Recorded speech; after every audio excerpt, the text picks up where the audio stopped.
Hello, bonjour à tous, j'espère que vous allez bien. Ici Alexandre Cordani pour un nouveau numéro de Secret de Pige. Cette semaine, il y en a eu deux et fin de semaine, j'ai l'honneur de recevoir une personne qu'on ne présente plus aujourd'hui dans Secret de Pige parce que je ne compte plus finalement ces interventions qui sont à chaque fois qui sont aimées parce qu'il donne beaucoup de valeur. Il s'appelle Jonathan Vogt et c'est quelqu'un, vous allez le voir, il a mis son nom. D'ailleurs, sur son nom, c'est marqué John parce qu'il se fait appeler John. Et donc, aujourd'hui, on va parler de résolution. Et oui, parce nous sommes en janvier 2022, donc je ne sais pas quand vous verrez cette vidéo, sauf si vous êtes en direct aujourd'hui. Mais dans tous les cas, on va parler de résolution parce que c'est important, les résolutions. Après, attention, il y a des résolutions, mais il faut les tenir. On connaît les résolutions de fin d'année, début d'année en janvier, et en règle générale, on ne les tient pas. Mais celles-ci, il va falloir les tenir. Je vous retrouve tout de suite après le générique avec John. À tout de suite.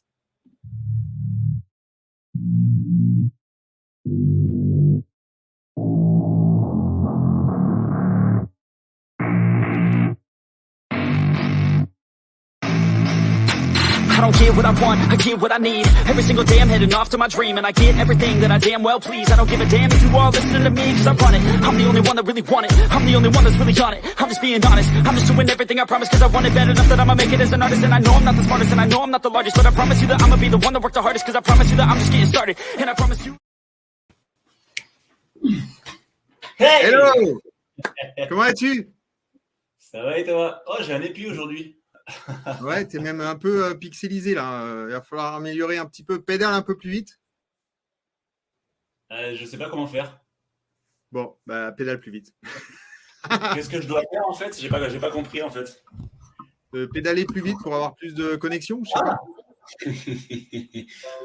Ouais, bon, tu sais. comment vas-tu? Très bien, hein. Comme d'hab, on va attaquer l'année sur des bonnes bases. Bon, cool. En tout cas, je suis ravi de te revoir encore, de t'avoir de nouveau dans Secret de Pige. On ne compte plus tes interventions tellement il y en a eu en 2021.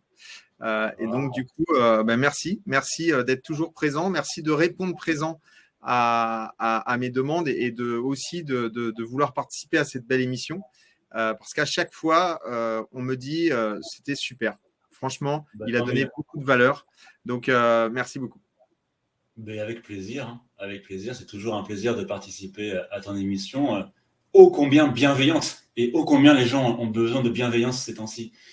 C'est vrai. Donc, on va parler de résolution immobilière. Exactement. Alors, c'est bien parce que résolution, ça va avec mindset en règle générale. État d'esprit, quand on a un bon état d'esprit, il faut avoir de belles résolutions. Et donc, c'était intéressant, effectivement, quand tu m'as proposé cette idée de thème, j'ai tout de suite dit, ouais, on y va. C'est clair que c'est le bon moment. Et puis, surtout, je pense que tu vas avoir de bonnes idées pour qu'on puisse booster notre production, notre productivité en 2022. Eh ben, je vais effectivement tenter de donner quelques petits tuyaux pour bien attaquer l'année 2022. Alors, c'est vrai que j'ai jamais été fan, moi, tu sais, de ce terme, les bonnes résolutions, tu sais, puisque bon, c'est culturel, tu sais, on fait les bonnes résolutions, mais je pars du principe que des bonnes résolutions, faut en avoir tout de suite, mais on va plutôt parler d'objectifs, finalement. Parce que c'est vrai que mieux vaut peut-être avoir quelques objectifs tout au long de l'année plutôt que de se dire, voilà, je vais faire déplacer des montagnes pour 2022 et finalement rien faire. Tu vois ce que je veux dire? Ouais, c'est sûr. Après, comme on dit, petit pas par petit pas. On n'a jamais escaladé le Mont Blanc par la face nord du premier coup. Donc, de temps en temps, on prend des petits sentiers, petit à petit. Voilà, on grimpe et puis on s'arrête, on prend son souffle et on repart. Et je pense que je suis plus, moi, dans cette méthode-là, plutôt qu'y aller avec la corde, le piolet et l'attaquer par la face nord. C'est ça. Et tu sais comment j'ai eu l'idée de t'en parler de cette vidéo? C'est parce que j'ai fait un article sur MySuite, IMO, justement, et j'ai eu pas mal parce que quand je publie un article sur les réseaux sociaux, surtout sur LinkedIn, les gens dessous commentent, et plusieurs fois c'est arrivé, notamment avec cet article, que les gens demandent une déclinaison en vidéo, en fait. Et les gens ont plusieurs fois dans les descriptions des articles manifesté leur souhait en fait, et on m'ont remercié et nous ont remercié. D'ailleurs, je t'avais déjà montré les screenshots de ce qu'on a déjà fait sur la chaîne, en fait. Donc, c'est comme ça que finalement, je me suis dit, tiens, à mon avis, il y a un coup à faire, là, puisque on répond à une demande finalement que nous ont faite notre audience commune. Donc, c'est assez rigolo, en fait, le truc. Ok, eh ben, écoute, on va y aller parce que ça fait déjà 6 minutes qu'on est ensemble et le temps passe vite. Donc, roulement de tambour et première résolution. La première résolution, le premier conseil, ça va pas être le futur, ça va être le passé.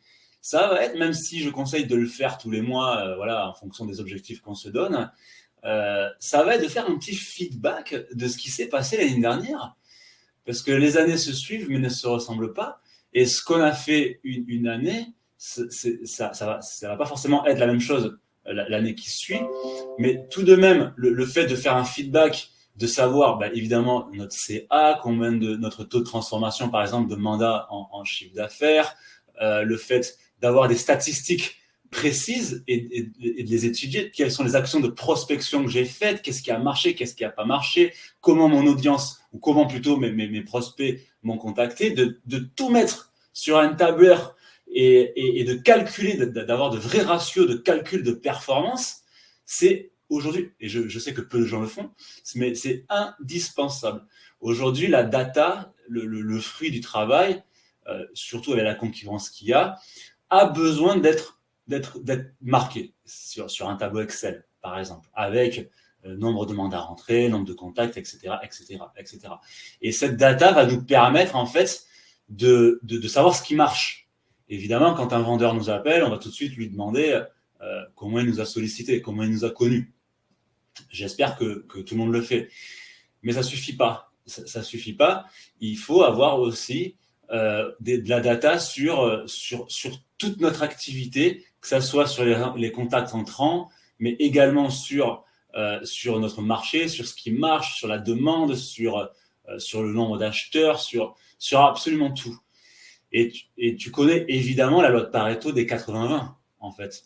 On le sait, j'arrête pas d'en parler de cette loi qui est universelle et qui marche pour tout. C'est que la loi de Pareto fonctionne sur tous les aspects de la vie, j'en suis convaincu. Et c'est encore plus vrai pour notre business. On le sait, 80% de notre chiffre d'affaires sera en moyenne généré par environ 20% de l'offre du secteur pour X raisons. Donc, de faire un feedback sur ce qui a marché l'année d'avant, ça va permettre tout simplement de se concentrer sur notre cœur de cible en termes d'offres et de demandes et de gagner un temps considérable. Et si, évidemment, on gagne un temps considérable, normalement, on est censé le transformer en chiffre d'affaires. Tout est corrélé, en fait. Donc, c'est pour ça que c'est important de faire le point, de savoir où on est. Alors, je l'ai mise dans les bonnes résolutions parce que c'est l'occasion de faire le point sur l'année. Mais moi, je conseille plutôt de le faire tous les mois, en réalité. En fait, tu as tout à fait raison de le mettre dans les résolutions parce que c'est des choses qu'on ne fait pas forcément, premièrement. Moi, cette année, j'ai réalisé quelque chose, je ne sais pas si tu connais, ça s'appelle le Your Compass. Deux noms, je connais pas dans les détails. Ça n'a rien à voir avec les chiffres dont tu parlais, mais ça fait du bien. Year comme une année, Y-E-A-R, Compass comme un compas. Et ça fait vraiment du bien de travailler sur ce qu'on a fait l'année dernière, sur ce qu'on a fait de bien l'année dernière, ou ce qu'on a fait de mal finalement, ce qu'on ne veut pas reproduire ou ce qu'on veut finalement, quels sont nos objectifs pour l'année. Et ça fait partie aussi des résolutions et ça fait du bien de travailler sur soi de manière à pouvoir se donner de nouveaux objectifs et surtout finalement de s'apercevoir qu'on a fait pas mal de choses de bien. On ne s'en rappelle plus. Je disais tout à l'heure à une personne à qui je parlais, je lui disais, on se souvient toujours de ce qu'on fait de pas bien, ou dans notre vie, on se souvient toujours de nos problèmes, mais on ne se souvient pas finalement de nos réussites. Et les réussites passent toujours en fait derrière les problèmes, et c'est bien dommage parce que on devrait aujourd'hui pouvoir se rappeler de ce qu'on fait de bien. Et en fait, grâce à ça, on peut effectivement le faire. Oui, et puis c'est carrément ça, puisqu'en plus, un mandataire est indépendant. parfois seuls. Certains sont seuls. Hein. Donc, si personne ne nous envoie de reconnaissance, il faut bien que quelqu'un le fasse. Donc, il ne faut pas hésiter à se féliciter pour nos bons résultats, en fait. Hein. Exactement. Il faut faire le point pour savoir où est-ce qu'on est. Déjà, il faut savoir ce qu'on a fait l'année dernière. Exactement. Et c'est vrai que bien noter ces chiffres, c'est important. Savoir combien de portes on a tapé, savoir combien de sonnettes donc on a fait, savoir combien de flyers on a déposé, savoir combien d'appels on a passé dans la journée, dans le mois, dans la semaine, dans l'année. Ça vous permet en fait, effectivement, comme tu le disais, de ne pas reproduire les mêmes erreurs et surtout de voir où on est bon, là où il faut travailler, là ce qu'il faut éventuellement améliorer ou en tout cas ce qu'il faut reproduire. Parce que si effectivement on est bon dans les portes, autant continuer les portes et faire en sorte d'en faire. Mais ça, on peut le savoir que si on note les chiffres. C'est ça. Et par un travail fastidieux, effectivement, de data et finalement d'analyse, ça va nous emmener au deuxième conseil directement. Deuxième conseil. Oui, parce que tout est lié. Ça va nous permettre de nous fixer des objectifs. Parce que comment se fixer d'objectifs si on n'a pas de data, si on n'a pas de données à analyser sur ce qu'on a fait l'année précédente? Compliqué, quand même. Si on veut progresser, si on ne sait pas ce qu'on a fait l'année précédente, on ne peut pas fixer, c'est pas possible. On peut se dire, bon, tiens, aujourd'hui, je vais faire 150 000 euros de CA, par exemple. Bon, ok, 150 000 euros de CA. Par contre, l'année dernière, j'ai fait combien?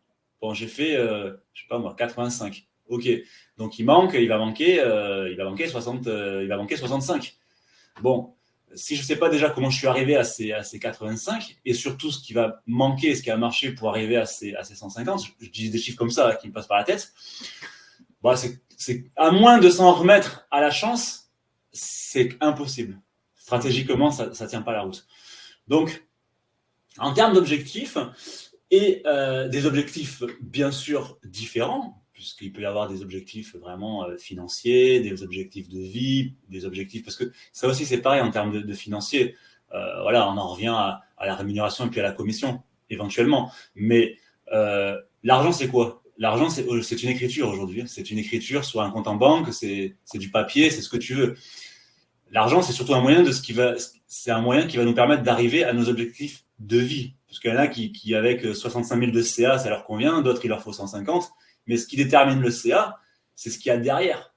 Donc, ça, c'est effectivement un objectif de vie.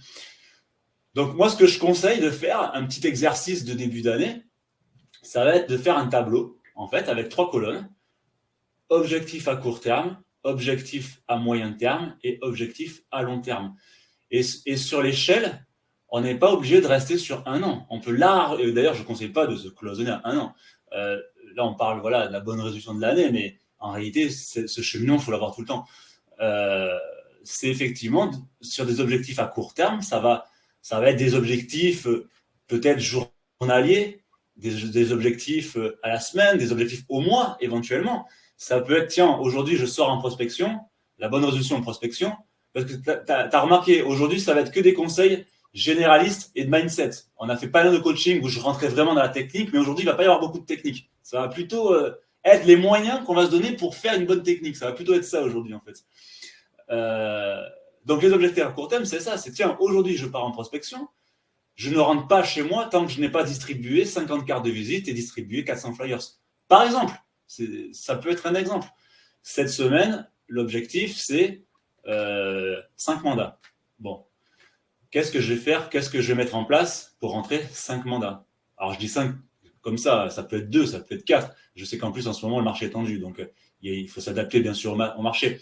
Certains, ça sera peut-être 5 dans le mois.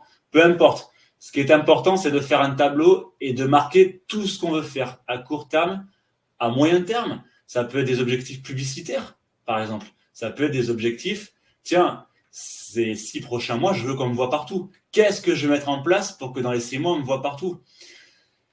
Et des objectifs à long terme, effectivement, où là, ça va beaucoup plus être, effectivement, souvent ça va être des objectifs financiers, ça va être des objectifs en termes de CA. Mais on se rend compte que souvent, que si les objectifs à court et moyen terme sont difficilement respectés, et organisé, ça va être compliqué d'arriver aux objectifs à long terme. Donc, les trois sont liés, en fait. Et si on ne se fixe pas d'objectif, on ne sait pas finalement où on va. Et si on ne sait pas où on va, on augmente considérablement les chances de perdre du temps et donc de l'argent. Voilà. J'ai quelque chose à rajouter là-dessus. Pour faciliter, en fait, pour vous faciliter la possibilité de vous voir comme ça, de vous fixer des objectifs à 6 mois, par exemple, ou à 1 an, utilisez la visualisation et visualisez-vous avec des objectifs qui sont réussis. Visualisez-vous comme si vous étiez à ce moment-là, 6 mois plus tard ou 1 an plus tard, mais en ayant réussi vos objectifs. Et posez-vous la question suivante. Qu'est-ce que j'ai mis comme moyen en place pour y arriver? Et là, c'est une sorte d'hypnose, hein, c'est de la PNL. Et là, vous allez du coup trouver vos propres solutions parce que comme vous visualisez ayant réussi vos objectifs, vous aurez juste à vous poser la question, qu'est-ce que j'ai mis en place pour pouvoir arriver à ces objectifs? Et là, du coup, vous aurez vos objectifs à court et moyen terme. Vous allez vous visualiser sur du long terme et vous allez essayer de trouver les solutions, vous allez trouver les outils qui vous ont permis d'y arriver. Et donc, à ce moment-là, vous allez mettre en place tout seul les bons objectifs pour votre court terme et votre moyen terme. Les trois sont corrélés, de toute façon. Il ne peut pas y avoir d'objectif à long terme si on se fait. Voilà, s'il n'y a pas d'objectif à court et moyen terme. Donc, il faut. Mais très peu d'agents font cette gymnastique. Très, très peu. Très, très peu. Alors, il y a de très bons agents, bien sûr. Hein, mais on s'aperçoit souvent que ceux qui performent et ceux qui dépassent, voilà, qui commencent à taper les 120, 150 de CA, très souvent, ils sont très structurés, très méthodiques. Ils ont un tableau de performance et ils savent où taper, entre guillemets. Voilà. Sinon, on navigue à l'aveugle et on ne sait pas où on va. Et du coup, notre CA est une source plus ou moins de chance. Et c'est comme ça qu'il y en a beaucoup qui arrêtent. Hein. Et oui, sans vision, on ne trouve pas en fait finalement de sens à ce qu'on fait. Il faut toujours trouver un sens à ce qu'on fait et c'est par la vision. Et si vous manque de la vision, et ça, voilà, c'est ça le problème. C'est pour ça qu'il faut être accompagné le plus possible de manière à ce qu'on puisse vous donner cette vision. Mmh. Le prochain conseil va être un peu plus ciblé marketing. Voilà. Ah. Ouais, c'est un conseil que j'applique depuis des années et dont je me suis inspiré d'un marketeur, d'un gourou du marketing qui s'appelle Seth Godin. Et c'est un conseil vraiment que si on l'applique, en fait, il va pleuvoir des mandats. En fait, bon, c'est entre guillemets. Hein. C'est apprendre à écouter et apprendre à voir. En fait, on le sait, notre métier est constitué de 80% d'écoute. On a un métier d'écoute. Pour X raisons, nos mandants, enfin nos clients adorent parler d'eux déjà. Ils ont besoin de parler. Et on est là pour les écouter. Parce que plus on écoute, plus on voit, plus on est observateur, finalement, et plus on va répondre à un besoin, en fait. Donc, j'ai envie de donner ce conseil qui est totalement contemporain, puisque on le voit, il y a vraiment des mandataires partout maintenant. Hein. Voilà, il y a des milliers et des milliers de mandataires, donc il y a une réelle concurrence entre mandataires, entre agents et avec le particulier. Donc, on a un métier concurrentiel. J'ai envie de dire que les techniques marketing classiques à faire de la publicité, à faire du avis de valeur gratuit, par exemple, ça n'apporte rien aujourd'hui. Quasiment rien. C'est très faible. Voilà. Aujourd'hui, ce qui fonctionne, c'est de répondre à un besoin et c'est de répondre à un besoin pour une cible, en fait. et une cible précise. Voilà. Et ça, on peut la déterminer, sa cible, sur sa zone de chalandise, qu'en écoutant et en observant son audience, en fait. Donc, c'est son marché, en fait. C'est son marché, c'est ce qui se passe sur la zone de chalandise.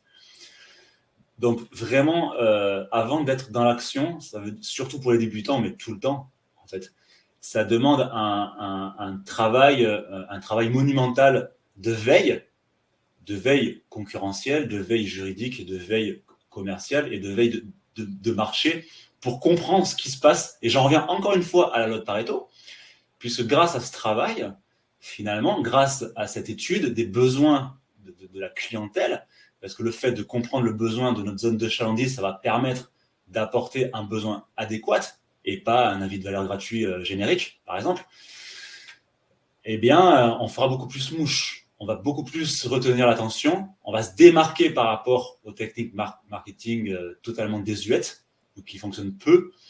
Parce qu'aujourd'hui, un client, que ce soit chez nous ou n'importe où d'ailleurs, il a besoin d'une expérience aujourd'hui. Aujourd'hui, un client, c'est quelqu'un qui est surinformé grâce à Internet et on est dans un monde de l'information. Donc, nous, notre rôle, c'est de lui apporter une certaine valeur, c'est de lui apporter un certain service.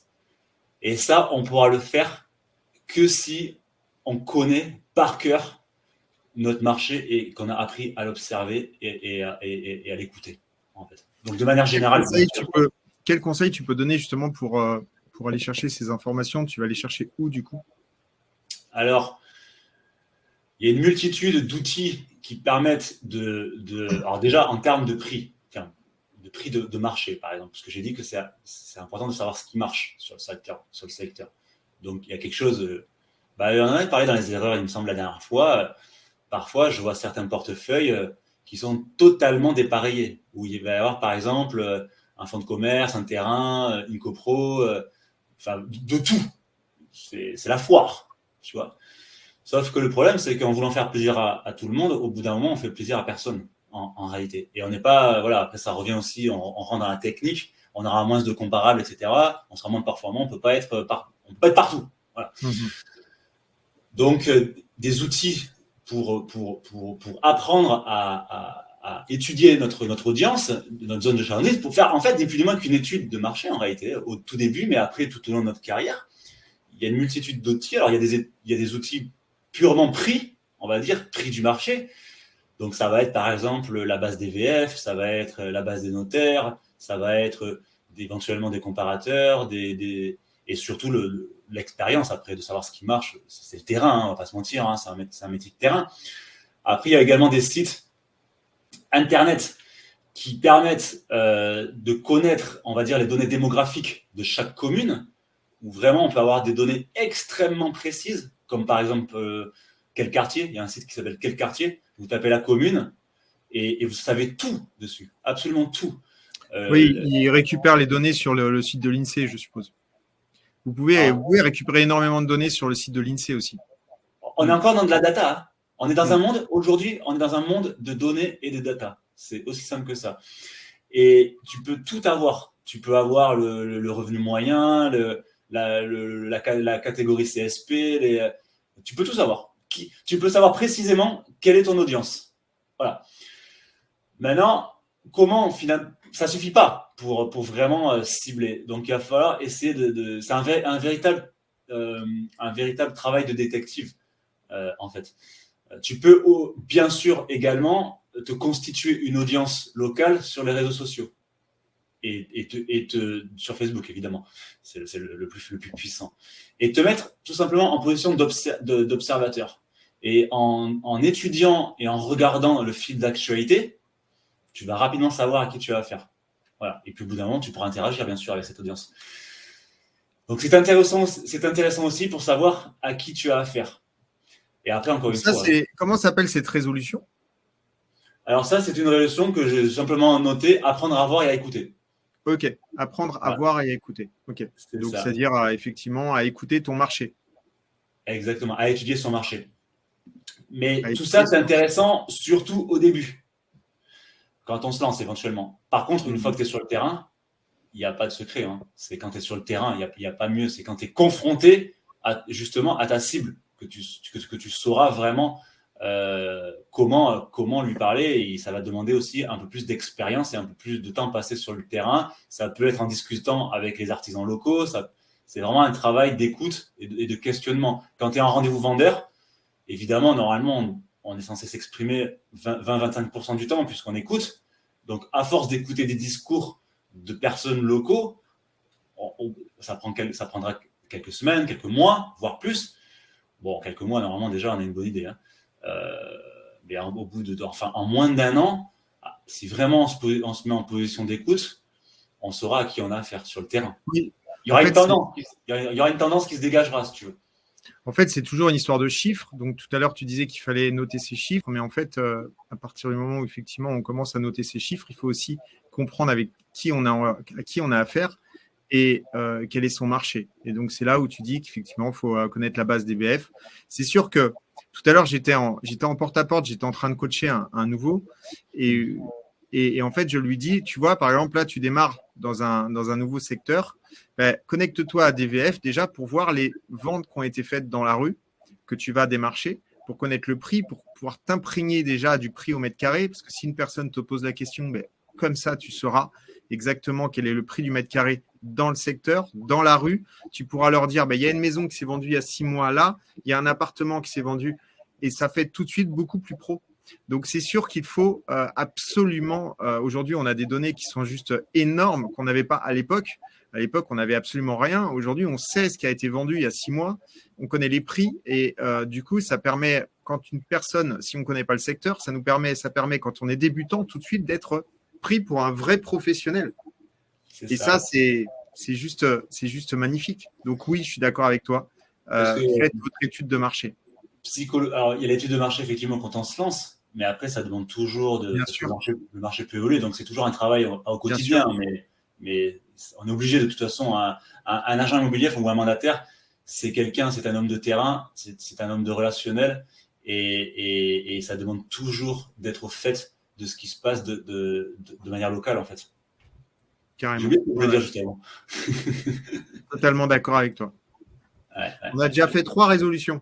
Ah ouais, déjà ? On va passer à la prochaine alors. 4e. Qui est très contemporaine aussi. C'est soyez généreux et bienveillant avec votre cible et votre audience. Ça paraît bête, hein, mais on peut être généreux et bienveillant d'innombrables façons auxquelles on ne pense pas forcément. J'en reviens à ce que je disais tout à l'heure, c'est le client, aujourd'hui, attend une expérience, j'ai envie de dire plus loin même. Aujourd'hui, un client, s'il veut, il n'a pas besoin de nous. Il n'attend pas qu'on vende un bien. S'il veut, il va appeler son notaire, sauf dans de rares cas, voilà, mais compliqué. Mais dans la grande majorité des cas, on va retrouver une annonce sur le Bon Coin. On ne peut pas faire de généralité non plus. Après, il y a aussi des gens qui ont vraiment besoin. Il y a des gens qui ne veulent passer que par agence. Oui, mais il y a quand même énormément. Il y a une vraie concurrence du particulier. Je pense que c'est par la méconnaissance du marché de l'immobilier, la méconnaissance du travail de l'agent immobilier. On devrait plus, je pense, justement parler de ce travail et de tout ce qui est fait pour pouvoir vendre un bien et de toute notre expertise. Je suis d'accord, sauf qu'aujourd'hui, quelqu'un qui se débrouille, il n'aura pas besoin de nous. Parce qu'il aura toute l'information sur Internet, il appellera n'importe qui il veut, mais en tout cas, il pourra s'il le veut. Donc, si on est juste là pour faire une annonce, à quoi on sert, en fait. Et c'est là où je veux en venir, c'est que la bienveillance va passer finalement par une véritable éducation du prospect et un véritable service à valeur ajoutée au-delà même de ses attentes. Voilà.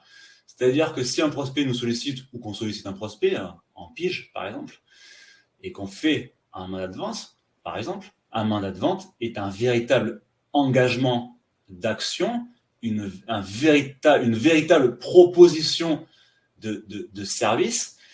Et pour moi, le conseiller doit se mettre dans la peau presque d'un médecin, en fait. Il y a une problématique, et encore une problématique à régler. Il faut qu'on vende le bien dans les meilleures conditions. Voilà, moi je sers à ça aujourd'hui. Et la bienveillance va passer également par une très très bonne disponibilité, par de la réactivité. Et on peut aussi utiliser la bienveillance dans le marketing. Le marketing de contenu, c'est très intéressant pour apporter de la valeur au prospect puisqu'on va l'instruire, on va lui donner du savoir, par exemple. On peut également faire du sponsoring ou du mécénat. J'en ai fait beaucoup à l'époque. Ça, c'est très intéressant. On se met un peu dans la peau d'un philanthrope. Bon, on n'est jamais philanthrope. On échange finalement de la visibilité contre de l'aide pour des associations. Mais c'est pas si répandu que ça. Moi, j'en faisais beaucoup.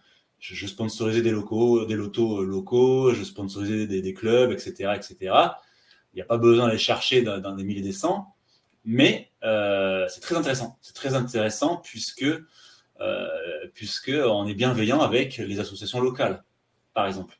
Et les gens ont besoin de générosité, ont besoin de bienveillance aujourd'hui. Donc, je pense qu'effectivement, ça permettra de se démarquer de la clientèle. Avoir une forme de bienveillance dans le marketing, se mettre dans la peau de quelqu'un qui est là pour aider son audience, sa cible, mais également en tant que client, offrir la meilleure expérience client possible, en fait. Voilà. Au-delà même de ce qu'il espérait. Et ça passe par un relationnel, par une disponibilité et une écoute à toute épreuve. L'écoute est, je pense, est primordiale parce que c'est par l'écoute qu'effectivement on va pouvoir comprendre les besoins du prospect et c'est surtout ses peurs. Parce qu'en fait, les besoins, ils viennent souvent des peurs. Et du coup, derrière, on va pouvoir réussir à trouver des solutions, à l'aider justement à soulager ses soucis. On est là pour aider. Pourrait avoir en les écoutant. Et la plupart des conseillers immobiliers, malheureusement, n'écoutent pas les clients parce que ils se soucient finalement de leurs propres outils plutôt que trouver les outils adaptés à chaque client. Et si on essayait de trouver les outils adaptés à chaque client, je pense qu'on trouverait plus de mandats exclusifs, plus de personnes qui arriveraient à finalement prendre des mandats exclusifs pour leur agence, pour leur réseau, parce que à ce moment-là, vous arrivez à trouver la petite chose qui fait que vous allez réussir à soulager la douleur principale du client. Exactement. Et comment tu fais pour trouver la petite chose? En écoutant et en regardant son marché. En posant les questions. Et en posant les bonnes questions. Et en écoutant. Donc tout est lié en fait. Dans tous les conseils d'aujourd'hui, ils s'auto-entretiennent en fait. C'est ça, exactement. Et bien si on passait au suivant, tiens. Et ben, je crois que on était à la 5e maintenant. Alors, la prochaine, c'est rigolo parce que ça va sembler un peu contradictoire, mais ne pas faire plaisir à ses clients. Ok, qu'est-ce que tu me dis là? Tu me dis depuis tout à l'heure justement. Il faut être bienveillant. Parfois, être bienveillant, c'est pas lui faire plaisir, justement. Ah ouais. Alors, explique-nous. Alors, j'en reviens un petit peu à ce qu'on disait la dernière fois, c'est-à-dire qu'il y a une différence entre être professionnel, être bienveillant, que faire plaisir à son prospect ou son client en acceptant n'importe quelle condition. Là aussi, la limite, parfois, peut être un petit peu étroite. Donc, un exemple classique en rendez-vous vendeur, par exemple, puisque c'est classique, accepter un mandat dans n'importe quelle condition tarifaire et éventuellement de relationnel. Bon, on en a déjà parlé. Pour moi, le négociateur doit avoir une forme de contrôle sur le rendez-vous. Si c'est le vendeur qui contrôle, c'est fini. Le négo, il va tout accepter. Et le problème, c'est que si on est content, on fait plaisir à son client et qu'on accepte, en fait, des conditions qui ne sont pas réalisables, par exemple, ou des conditions qui ne sont pas bonnes pour lui, mais qu'on sait que par expérience, ça ne marchera pas, ou il va avoir des problèmes, ou finalement, on n'est pas d'accord, il faut le dire, en fait. Il faut le dire, il faut affirmer son professionnalisme et parfois, on n'est pas là pour faire plaisir, on est là pour faire aboutir un projet dans les meilleures conditions. Donc, faire plaisir à son prospect, ça va à l'encontre finalement de la bienveillance, faire plaisir, entre guillemets, de manière abusive. Hein. Là, je donne l'exemple du prix, parce que c'est un exemple classique. Hein. Quand on s'intéresse au marché de prêt, on voit énormément de biens surpayés, surcotés. On se demande comment c'est possible parfois même. Mais ça rend pas service à son client, justement. Ça rend pas service. Parce qu'on sait très bien que dans 6 mois ou 8 mois, on y est encore. Alors, je sais qu'il y a des disparités entre la ville et la ruralité. Hein. En réalité, c'est encore pire. Du coup, dans 6 mois, 8 mois, on y est encore. Le bien il sera totalement usé sur le marché et le vendeur, il risque finalement de vendre dans des conditions encore moins bonnes que s'il avait écouté finalement un conseil qui lui faisait pas plaisir au début. Tu vois ce que je veux dire ? C'est typique, c'est un cas typique avec le prix, ça. Alors parfois, il y a un coup de bol. Mais comme je le disais à mes vendeurs, est-ce que vous préférez vous en remettre à une vraie stratégie ou finalement à de la chance ? Je ne suis pas un employé de... Des fois, je leur disais, moi, je ne suis pas un employé du casino. La chance, j'y crois pas. Je crois juste à la stratégie. Voilà. Ça ne leur faisait pas plaisir au début. Alors, il y a peut-être un paramètre à prendre. C'est le paramètre par rapport à eux, à leur projet, au degré, en fait, d'urgence. Parce que il y a des gens qui ne vont pas forcément t'écouter au départ, qui vont avoir leur propre idée ou qui vont vouloir avoir finalement peut-être aller voir l'idée du voisin, de l'agent immobilier voisin qui leur a proposé beaucoup plus cher, mais qui ont un degré d'urgence au niveau de leur dossier qui fait que tu pourras vite retourner la situation. Ouais, rectifier le tir. Si jamais tu la traites. Exactement. Alors que si jamais tu la traites pas tout de suite, tu vas perdre le bien en fait. C'est ça. Et ça, on a déjà discuté beaucoup plus en détail dans des vidéos précédentes, mais je crois que c'était la dernière d'ailleurs, où là, on est rentré dans les détails, effectivement. Mais bon, c'est pas l'objet aujourd'hui. Mais je mettrai le renvoi sur la dernière. Ouais, où là, effectivement, il y a plusieurs facteurs qui vont rentrer en compte pour déterminer de si on accepte ou pas le mandat, puisque parfois, c'est très fort de refuser un mandat, parce que 2 semaines après, c'est lui qui nous rappelle. Donc après, là, on rentre dans le détail du projet, du besoin, de la problématique du vendeur, du type de bien. Est-ce qu'il y a un facteur de différenciation ? Parce que parfois, il peut y avoir le truc qui dit « Oh, celui-là, on va le tenter ». Mais même si c'est trop cher, ça peut marcher.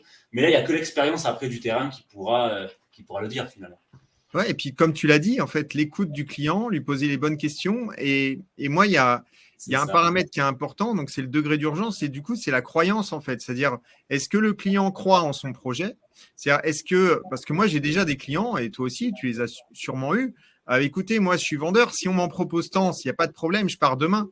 Mais on sait très bien qu'ils surenchérissent leurs biens et qu'ils ne croient même pas en fait à ce qu'ils souhaitent. C'est-à-dire que si jamais j'ai un pigeon qui arrive à un moment donné à se poser sur ma toiture, ok, j'accepterai. Mais si c'est pour vendre au prix du marché, ça ne m'intéresse pas. Et là, le conseil, c'est n'y allez pas parce que vous perdrez votre temps. Par contre, voilà. Donc, ce qu'il faut, c'est vraiment déterminer la croyance que vous avez, vous, sur le dossier et la croyance que lui, il a sur son propre dossier.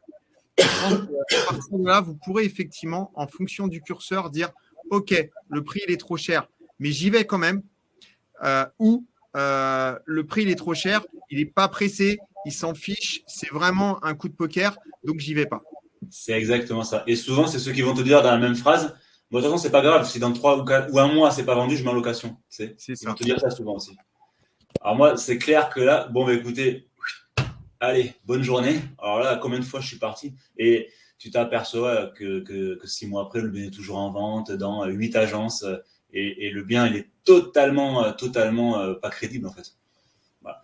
Donc là, j'en reviens au conseil, c'est ne pas leur faire plaisir parce que vous allez leur faire plaisir sur le moment, mais derrière, vous allez payer de la pub, vous allez prendre du temps, ça va prendre du temps en suivi. Et dans 3 mois, ils vont vous dire bon, vous êtes un bon à rien, vous n'avez pas vendu et on résilie. Voilà, le schéma classique. Voilà. Donc du coup, voilà. Je pense qu'on a beaucoup plus à y gagner et surtout à faire gagner nos prospects en étant sincère avec eux, en étant professionnel et en ayant une forme de contrôle sur le rendez-vous.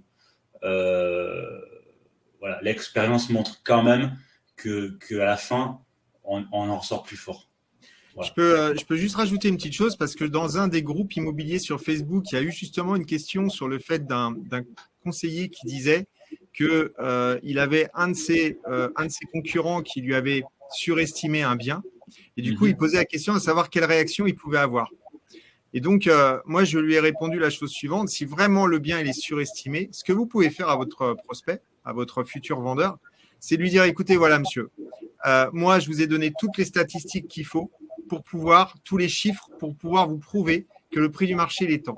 Ce que je vous propose, puisque mon confrère, il a l'air sûr de lui, c'est qu'il a des clients à ce prix-là.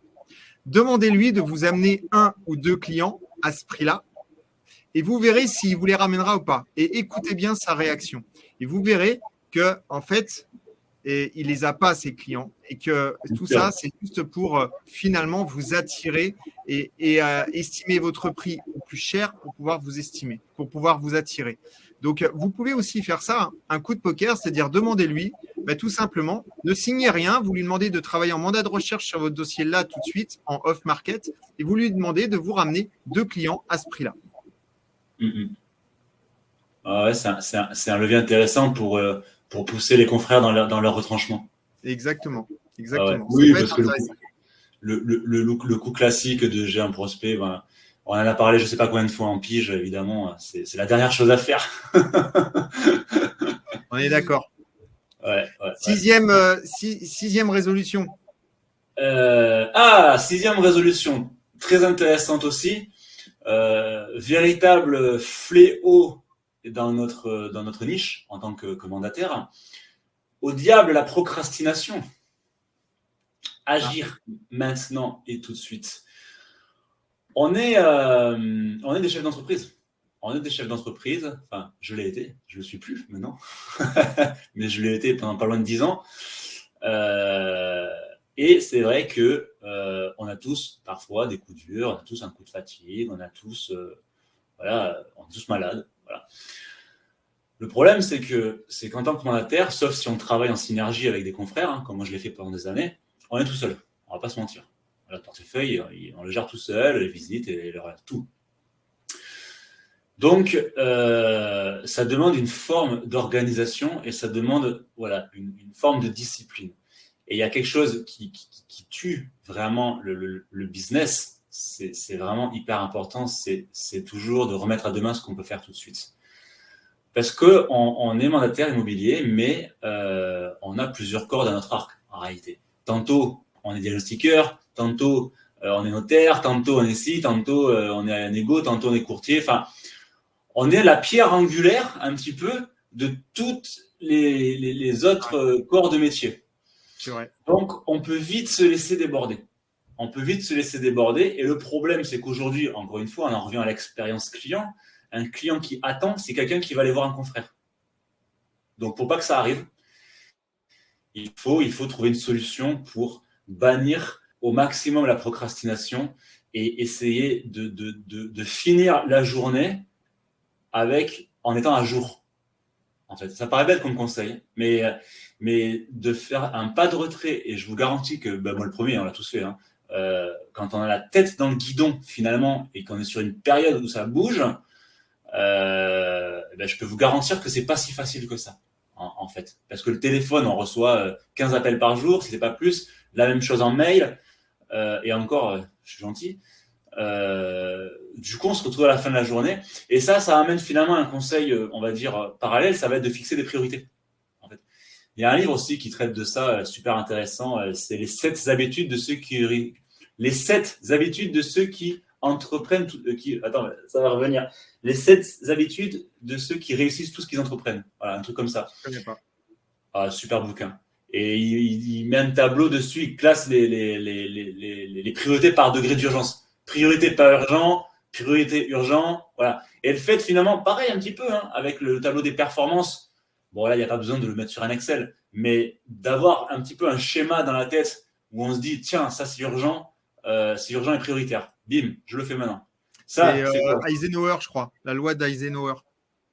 Ah ouais? Je crois que c'est ça. Il faudra vérifier, mais je crois que c'est ça. Si jamais dans le chat, vous pouvez me confirmer que c'est bien ça. Mais exactement, c'est ça. C'est les 7 habitudes de ceux qui réussissent tout ce qu'ils entreprennent. Ça, c'est sûr, c'est le titre du bouquin. Par contre, la loi, je ne la connais pas. Je ne sais pas si c'est ça. Ouais, je crois que c'est ça. Il parle de paradigme. Confirmez-moi dans le chat. mais ça, pour réussir justement à éviter cette procrastination, est-ce que tu as finalement une méthode particulière? J'en avais une au début. Que j'ai faite pendant quelques mois et après, je l'avais dans la tête. Donc, je ne la faisais plus. Mais parfois, même avec l'expérience, ça peut être intéressant de revenir au tableau. En fait, ce que j'avais fait donc les colonnes, prioritaire, urgent, pas prioritaire, parce que ça peut être urgent, pas prioritaire aussi. Ça peut être pas urgent et prioritaire, pas urgent, pas prioritaire. Bien sûr. J'avais fait les 4 colonnes et j'avais référencé dans ce tableau l'intégralité des tâches qu'un mandataire doit faire au quotidien. Il y avait tout. Rendez-vous vendeur, estimation, compte rendu d'estimation, visite, compte rendu de visite, compromis, préparation du compromis. J'avais tout mis. Vraiment, mais ça prend du temps. J'avais une page A4 remplie. Et en fait, je les avais classés. Et je les avais affichés sur le mur, en fait. Et de temps en temps, de prendre, quand on a beaucoup d'informations, parce qu'après, le cerveau, le problème, c'est que quand il n'arrive pas à réfléchir, quand il y a beaucoup trop d'informations d'un coup, le cerveau, il est perdu, il n'arrive plus à réfléchir. Donc, le fait de faire un pas de recul et finalement de se poser sur sa chaise et rien que de regarder le tableau pendant 5 minutes, ça permet finalement que les notions se remettent dans des cases et finalement de repartir à l'essentiel. Voilà. Bon, évidemment, un agent mandataire qui n'a pas de business, il n'y a pas besoin de ça. Mais moi, à l'époque, j'avais 80 mandats. C'était à l'époque, parce que je pouvais avoir franchement facilement 35 appels par jour. Et plus les mails, plus la gestion des compromis. Enfin, je gérais presque une agence, en fait. Mais tout seul. Donc, le truc, c'est que si je n'avais pas fait ça, franchement, là, je ne sais pas comment j'aurais fait, en fait. Parce que j'aurais fait attendre des clients alors que je n'aurais pas dû les faire attendre. Mais des fois, on peut faire attendre des clients parce qu'il n'y a pas le choix ou parce qu'on s'en fout, parce que ça n'aura aucune incidence sur l'affaire. Donc, parfois, on peut faire attendre, parfois, on ne peut pas faire attendre. Bon, dans la grande majorité, on évite. Mais, et en fait, par rapport à ce que tu dis, en fait, ça revient à peu près à ce que tu disais tout à l'heure, c'est-à-dire écouter les personnes pour connaître leur niveau d'urgence et aussi savoir si s'ils rentrent dans vos critères. Il faut bien comprendre que vous ne pouvez pas satisfaire tout le monde et que du coup, vous allez forcément à un moment donné vouloir satisfaire les clients qui rentrent dans vos critères. Et ça, c'est important aussi, je pense, de se faire comme ça une liste de critères de personnes avec qui vous avez envie de travailler. Et là, le client qui vous appelle et qui ne veut pas vous donner son budget ou sa rémunération de manière à pouvoir vérifier s'il est solvable ou pas, ne perdez pas de temps avec une personne comme ça parce que au final, il va peut-être visiter, il va peut-être vous faire une proposition, mais peut-être qu'il aura les moyens d'acheter, mais peut-être qu'il ne les aura pas. Et au final, vous aurez perdu votre temps. Donc, c'est important d'avoir comme ça sa liste de critères de manière à ne pas perdre de temps. Et là, on parle sur effectivement ce qui est urgent, important, urgent, etc. Et ça vous permettra aussi de partir au travail, de partir en rendez-vous avec des gens que vous aimez, des gens avec qui vous avez envie d'aider. Et du coup, ça évitera toutes les phases de procrastination où j'ai pas envie de partir en visite avec eux. Je peux pas, je n'arrive pas en fait, je n'arrive pas à les appeler. Ne les appelez pas et passez à d'autres personnes tout simplement. Et là, ça revient aussi à ce que tu as dit tout à l'heure, c'est savoir dire non à un moment donné. C'est ce que j'allais dire et ça revient à la base. En fait, il faut se demander qui on veut servir. Exactement. On a une audience, mais qui on veut, quelle audience, quelle cible on veut servir? À qui veut-on rendre service? C'est la base de la base. Super. Bon, On arrive à la dernière. La dernière, le dernier. Encore dans la bienveillance. Ça paraît tout simple aussi. Hein. Prenez soin de vous. On est indépendant. On est soumis à un stress parfois important. On est soumis à un ascenseur émotionnel important. On est indépendant. On a une forme. Il y a une forme d'insécurité, c'est vrai, surtout en ce moment. Du coup, si vous ne prenez pas soin de vous, personne ne le fera. Personne ne le fera. Pourquoi vous faites ce métier?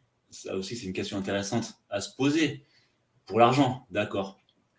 Bon, il n'y a pas que ça. Mais qu'est-ce que va vous emmener cet argent à la fin, si vous ne prenez pas soin de vous, si vous ne vous octroyez pas de pause, si vous ne passez pas de temps avec votre famille, vos loisirs, etc., tôt ou tard, c'est la direction vers le burn-out. Donc voilà, le petit dernier conseil tout simple, c'est vraiment, si c'est vrai qu'il faut écouter son audience, sa cible, c'est encore plus important d'écouter son corps et de s'écouter soi-même, en fait. Bon, j'en connais plein, hein, des mandataires qui ont pété un plomb. Alors c'est vrai, ils faisaient 150, 300 de CA. Par contre, un légume, hein, parce que son corps a lâché. Oui, c'est bien, j'ai 300 sur mon compte, mais je ne peux pas m'en servir parce que je suis au lit. Mais c'est véridique. Hein. Donc ça paraît bête, mais c'est important. En fait, ce qui est super important, c'est de lisser ses émotions. Parce qu'on est tous victimes de nos émotions, en fait. Et quand les émotions prennent le dessus, déjà, la réflexion est inhibée. C'est encore plus vrai que jamais en ce moment. Et du coup, professionnellement, quelqu'un qui est trop émotif, déjà professionnellement, moyen, on lui fait moyennement confiance. Ça, c'est un peu, pour moi, antagoniste avec le côté professionnel. Moi, je me suis vu des jours où je perdais 2 ventes en une journée. Je perdais 20 000 euros de CA en une journée. Bon, déjà, dans ma tête, je ne les avais pas perdus parce que je ne les avais pas gagnés. Mais donc, c'est aussi un état d'esprit. C'est aussi une réflexion. On est soumis, en tant que mandataire, à un ascenseur émotionnel. Et c'est très fatigant, parfois. Moi, je vois avec certaines personnes avec qui j'ai travaillé, alors non seulement c'est fatigant pour soi-même, mais c'est fatigant pour les autres aussi, qui sont autour. On faisait une vente, c'était l'extase, il y avait une vente qui pétait, c'était la dépression, mais dans les 2 extrêmes. Alors à chaque fois, déjà, pour le corps, c'est traumatisant, c'est compliqué pour les gens autour, parce que les émotions, ça se transmet. Donc finalement, on ne devient pas un boulet, mais on devient fatigué et fatigant. Et les clients le ressentiront dans tous les cas. Donc, voilà, prenez soin de vous. Essayez de lisser vos émotions. Je me rappelais, au bout d'un moment, je perdais une vente. C'est le jeu. Hein. Allez, client suivant. Hein. Par contre, alors ça daille.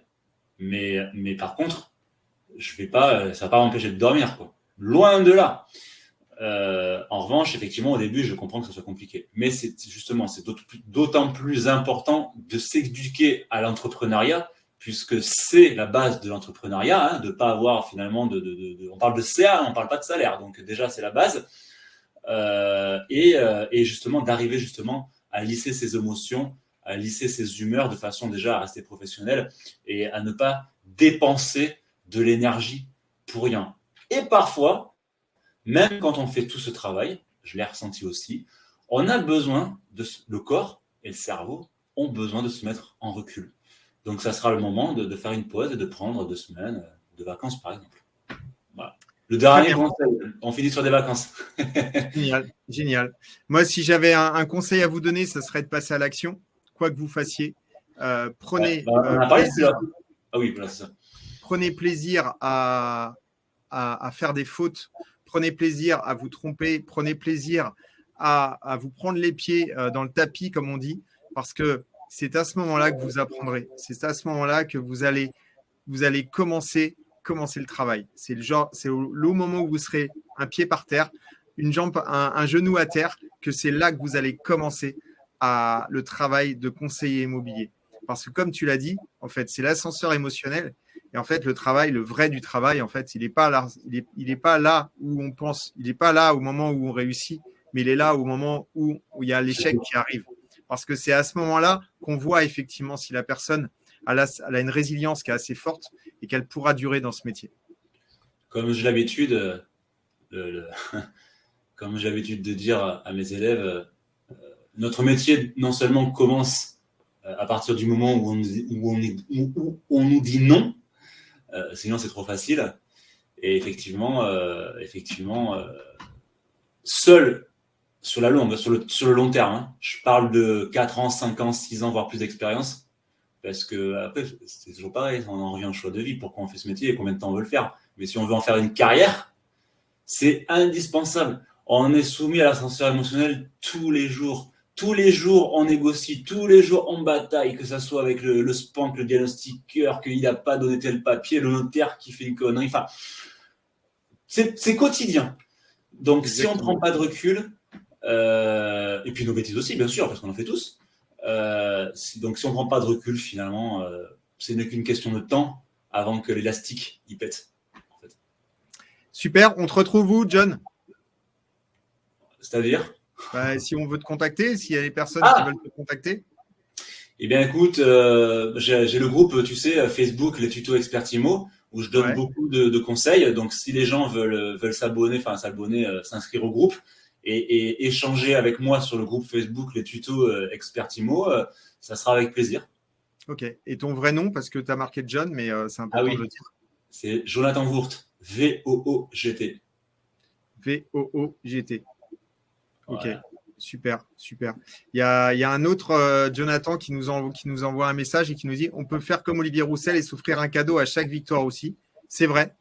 On peut effectivement peut-être choisir un petit cadeau parce que tout dépend de ce qu'on fait, mais je l'ai dit en Confiance en Soi, en atelier Confiance en Soi, en fait, c'est bien de se féliciter. Mais ne serait-ce que de temps en temps, juste être sympa avec soi-même, juste de temps en temps à se faire un auto-câlin et dire: c'est bien, tu as bien bossé aujourd'hui. Ça vaut tout l'heure du monde. Merci beaucoup. Ça, c'est sûr, et c'est bon pour la confiance en soi aussi. Exactement, c'est bon pour la confiance en soi. Merci beaucoup, John. Avec plaisir. À bientôt, les amis. Reste connecté. On se revoit en off tout de suite. Moi, je vous dis à très vite pour un prochain Secret de Pige. Et puis, sûrement en 2022, on se reverra également. À bientôt, John. Ciao, merci. Salut.